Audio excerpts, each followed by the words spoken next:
Hello everybody and welcome back to another video here on G4G, Games for Gamers. I'm your host Napalm Dawn, and today we will be taking a look at a team that Kingfisher discussed in his PvP on the Cheap video series. It was his first one way back in late February, and it is Team Smart Weapon. Tanky turn fucky smart weapon. So let's discuss the meat of the group, the synergy of it, what makes it work, and the unfortunate shortcomings of the group, and there are quite a lot. This team unfortunately has some Swiss cheese holes in it. So the basis of the team is the two smart weapons, Revolt 5 firing 5 times and stacking up 5 to 6 attack optimizations, and then firing off the gauntlet. Now you can see here, if you're paying attention closely, we have a problem. I'm 204, 204, and wompity womp 163. That's because I got this gauntlet a very long time ago, and I used to use it with my Chaos Shot SMG, and yeah, I'd have to forge it back up to count, and that's going to expose my own weakness in this, but I think tactically you're going to see some backdoors around this group, and this group can unfortunately really get off its game. So marksman spotter, this just helps ensure that you hit reality hacking people, because whiffing on a buffed up power gauntlet is going to suck. And sudden support, which is to give it that little, extra nice little head on a glass of beer over there.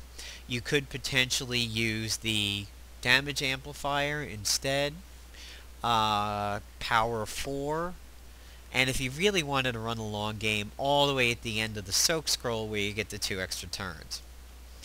I don't think it's worth it to use the soak scroll, but you could make a very good case of power 4.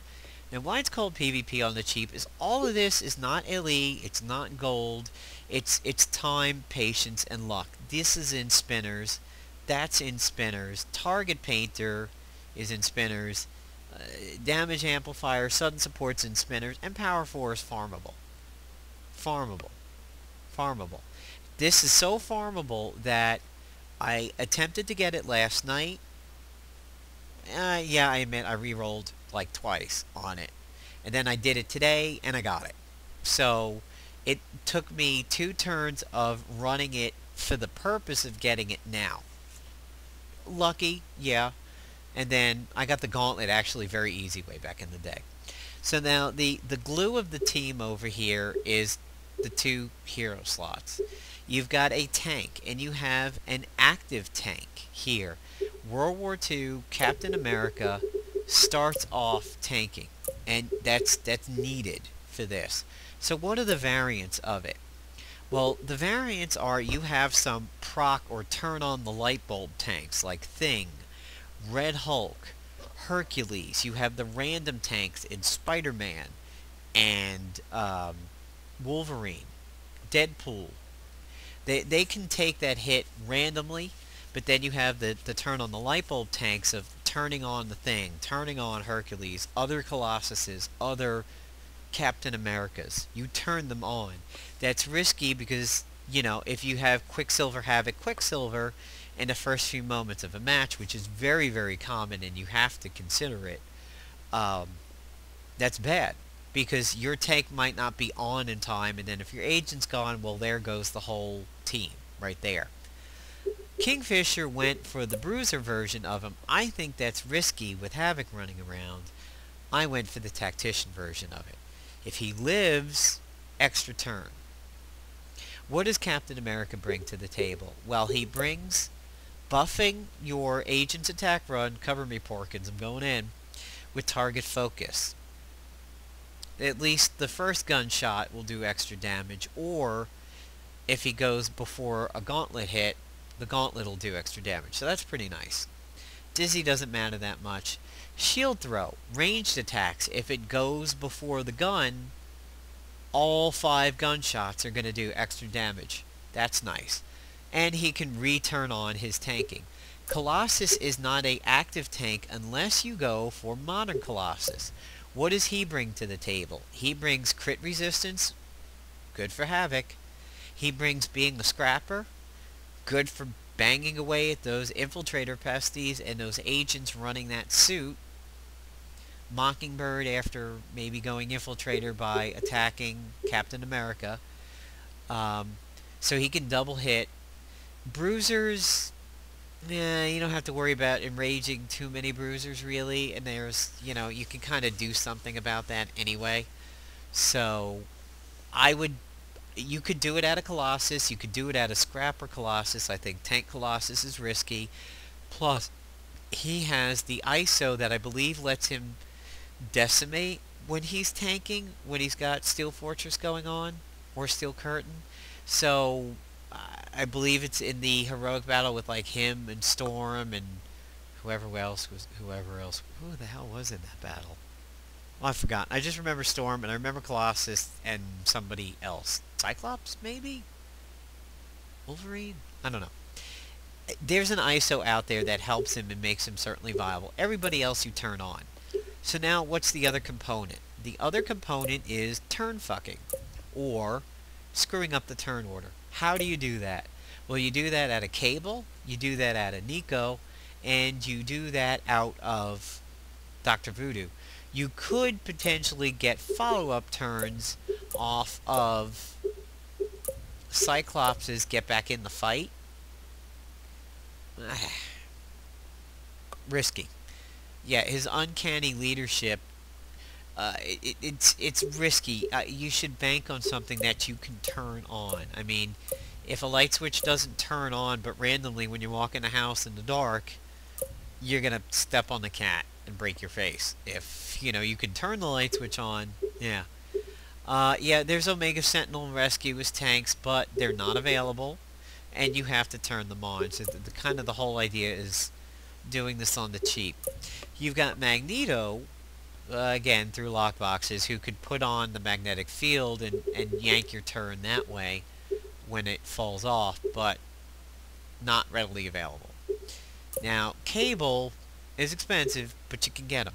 What does he bring to the table? He brings Paragon Exploitation for his pressure points. Techno-Organic Rampage is a heavy hit. It's beautiful. He brings Body Slide, which hopefully makes people miss. That's nice. He brings a flanked and a targeted, so he's bringing the Marksman Spotter and a flanked. Temporal Shift, that's the meat of this. That's your turn fuck.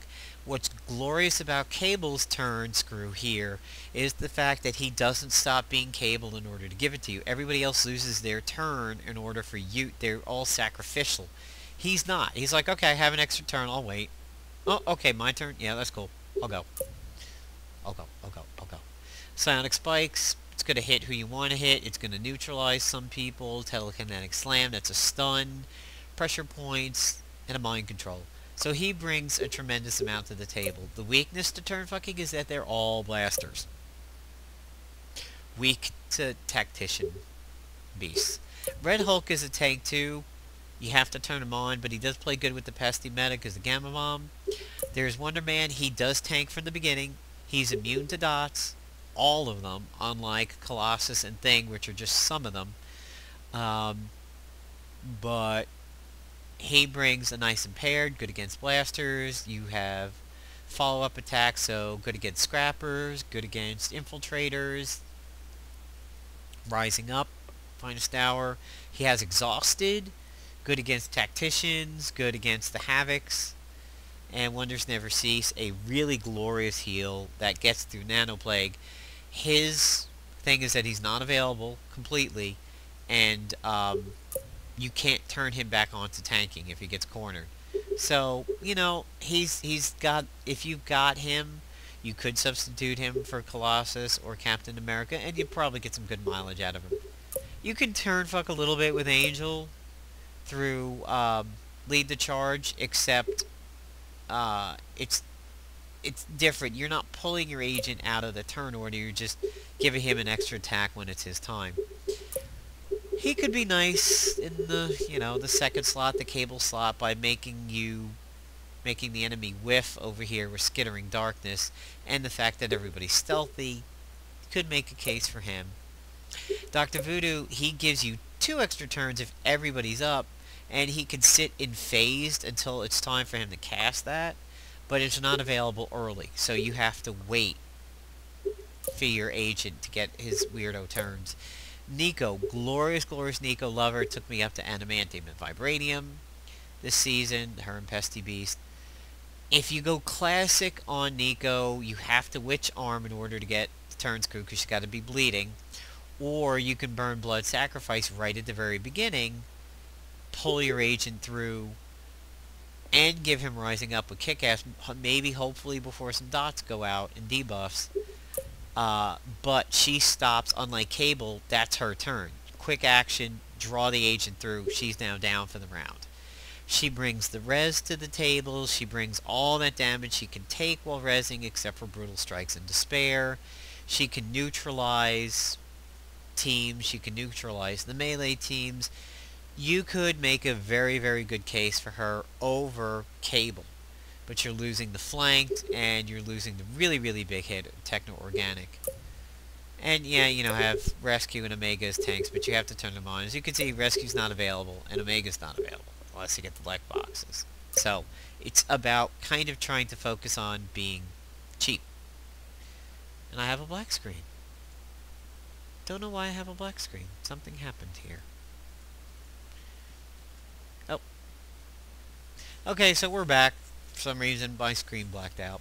So, yep, there you go. That's Nico, that's Dr. Voodoo, that's Cable, that's the advantages and disadvantages. So let's try the team out in a practice round. Now, I brought his ISOs up on par a little bit. He still could be much better. Cable's fairly good, and this is definitely a big weakness that this is 40 levels below me. But, you know, part of this is knowing what this is weak to. So let's go really, really low here compared to my ranking. Okay, Havoc and Rogue and Mystic. So right off the bat, we have several horrible, horrible disadvantages for this team. We have Mystic, which means the spotter isn't going to work.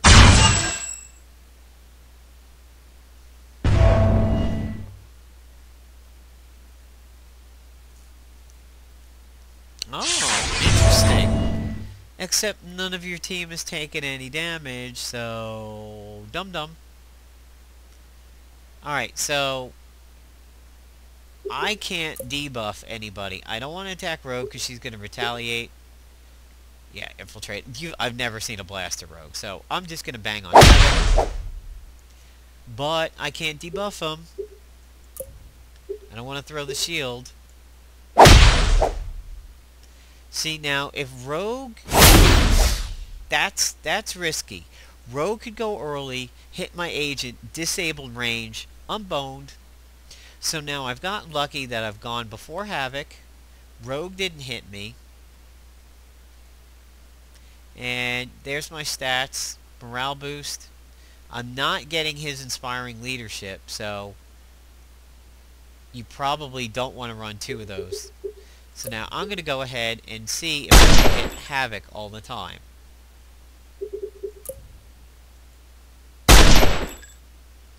Okay, so far I'm not missing, but then again, I'm not doing super high damage. He seems to be very crit resistant for some reason. I wonder why. Well, I'm going to get lucky that, thanks to Captain America going twice early, I am going to neutralize Havoc before he becomes a threat. So, there's my 6 stacks. Gonna do this just to ensure that I don't get reality hacked, if he had it, but he doesn't. So there you go. He has Mystic Shroud, but no reality hacking. Bam. Now, that's a little weak. So, here is where Cable is good if Rogue shortfalls. If Rogue shortfalls Nico, sometimes the only thing you can do is you suck. So, he's got a lot of things available to him. So now, what can I do? He's not going to retaliate. He doesn't protect. She's going to retaliate. So, what I'm going to do here is I'm going to pull my agent through the turn order. Well, ideally, I'm going to pull my agent through the turn order. And I'm going to flank the agent. Now my gauntlet's available again, and as you can see, 6 stacks of attack optimization. If I were to reload, I would lose the turn because it's not a quick action. So this is where having this at a proper 200-ish on level would probably kill this guy, but flanked might do it.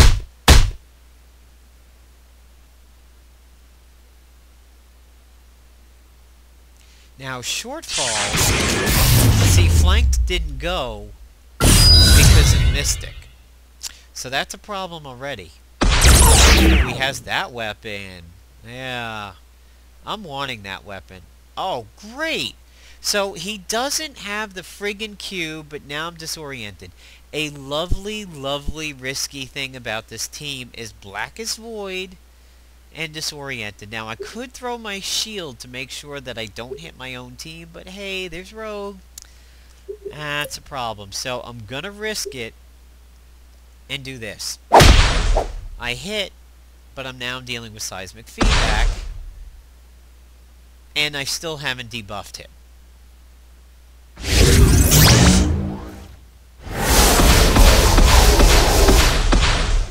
So now if she hit me, I could be stunned. Definite problem with this team. Or that. I mean, ridiculous. Absolutely ridiculous. So now I have some praying to do over here. I'm going to sudden support.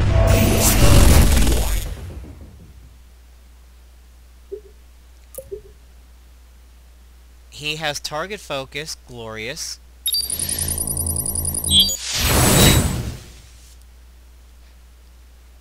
So, if this was on level, might kill him. But target focus and targeted should be handy. But see, look at what I've done. I've killed Cable because of the disorientation. That's a problem with this team. You don't carry a scroll or anything, and risky, risky, risky, risky. So I'm gonna hit Rogue just so I don't have to fear her retaliation. It hit, and it's actually debuffing now because Mystic is over. But Shortfall, here's the thing about Shortfall. Shortfall will take off, see, there go the stacks. So that's a problem with this group over here. Potentially, I mean, this was not unsalvageable, but now Rogue Shortfall has taken off the stacks, forcing me to waste a turn to reload the gun and build it up again. I can at least do that. I have to suffer that little thing. Yep.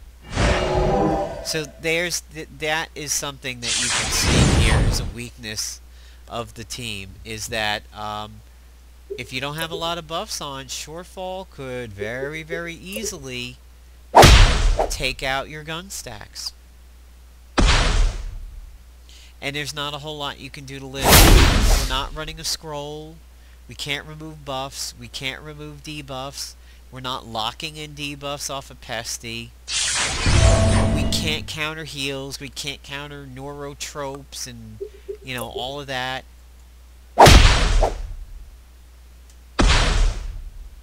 And now we have to deal with potentially the subsonic gun. Yeah. And if she had done that to my agent at any point, could have gone through a stun, hitting him, grabs a tactician. So there you go. That's my video on the smart team, smart turn fucky tanky team. It's got a lot of holes on it. I think there's some major issues with it, and I really wanted to believe in the team. When I saw the video, I was like, oh wow, a team where I don't have to use my pesty meta again, and you know, so much damage up front. I'll give it another shot when I get the power gauntlet on level, hopefully through another farm. I don't want to spend money to reforge it, but I think it's a very, very risky team to run. You're banking on a perfect world, that might not come true. So I'll have a link in the video down to the thread where we're talking about this on the Marvel Wiki, and Kingfisher's original video on it, so you can actually see the the team in action and accomplishing what it's supposed to do. But at least through mine, you've seen how it could not accomplish what it's supposed to do. So take care, everybody, here on G4G, and stay tuned for some gamma radiation work and potentially a batstone bleed work. They're not going to be, obviously they're not PvP on the sly or the cheap. That's Kingfisher's deal. I don't want to steal his material or clone his videos over there. I just